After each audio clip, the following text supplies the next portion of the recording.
Doctor, আমি 3 দিনের মধ্যে দেখলাম যে আমার স্কিন অনেক সুন্দর হয়ে গেছে, আমার সব দাগ চলে গেছে। আমার একটা পেশেন্ট পিগমেন্টেশনের প্রবলেম নিয়ে আমার কাছে আসে, তো সে আমাকে বললো যে আমার এখন নিজেকে আয়নায় দেখতে ভালো লাগে না, আমি কোনো জায়গায় ঘুরতে যাই না, আমি কোনো প্রোগ্রামে যাই না, কারণ আমার নিজের কনফিডেন্স লেভেল অনেক লো হয়ে গেছে এবং আমার কারোর সাথে কোনো কথা বলতেও ভালো লাগে না।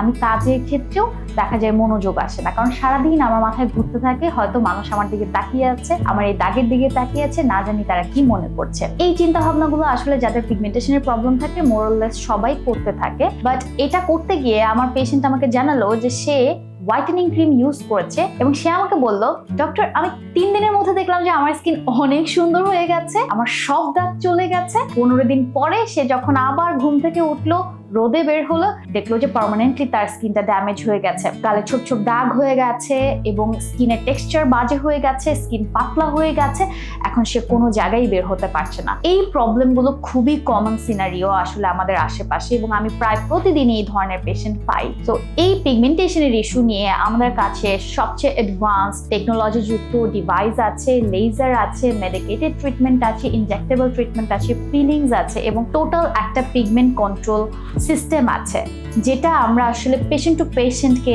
অ্যানালাইসিস করার মাধ্যমে তার কতটুকু ডেপথে পিগমেন্টেশনটা আছে সেটা সাজিয়ে দিই। সো আপনারা যারা এই ধরনের ভুল করছেন, নিজের কনফিডেন্স লো হয়ে যাচ্ছে দেখে শর্ট টার্মের জন্য খুব ভালো কিছু আশা করছেন, তাদের জন্য বলছি you need a permanent solution, এবং সেটা অবশ্যই একটা প্রফেশনালের কাছ থেকে হতে হবে এবং প্রফেশনালের সাথে কন্ট্যাক্ট করে আপনি কিন্তু আপনার সবচেয়ে ভ্যালুয়েবল যে ফেস, যেটা আপনার কনফিডেন্সকে হোল্ড করে, সেটাকে ট্রিট করতে পারেন। সো এখন আর আসলে সেই লো কনফিডেন্স নিয়ে থাকার দিন না, আপনি যে কোনো প্রোগ্রামে কনফিডেন্টলি যাবেন। সো নিজের মাথায় সারাদিন পিগমেন্টেশন নিয়ে টেনশন না করে প্রগ্রেসিভ চিন্তা করতে পারবেন। এই সব কিছুই সম্ভব, সেটার জন্য you need to come at level Beverly Hills Bangladesh.